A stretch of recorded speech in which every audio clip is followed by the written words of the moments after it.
TR32. It's lost all compression. Haven't even started the engine yet. Brand spanking new. Plugs in, everything's good, nice and tight. There's just nothing there.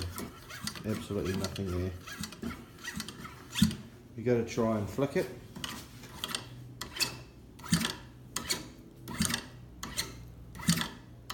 Doesn't even want to pop over compression. Gets stuck halfway. Brand spanking new out of the box. Nothing there. Yeah, look. I can turn it with my pinky.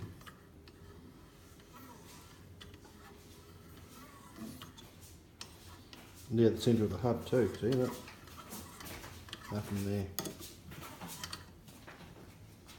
Turnigy TR32.